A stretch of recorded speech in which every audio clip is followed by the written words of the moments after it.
So over 10 years ago when I sold this equipment, I think this was 170,000. I think over 200 some thousand dollars.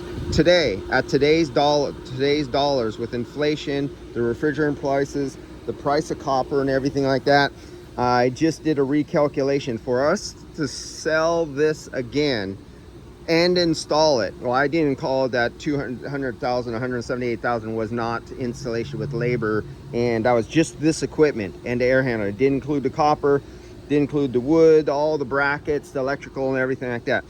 When we did this system, this was 180. I just calculated again, if I had to sell this system today and install it in this building all over again, this is $780,000 to reinstall this system today at today's prices. Oh shoot, it moved.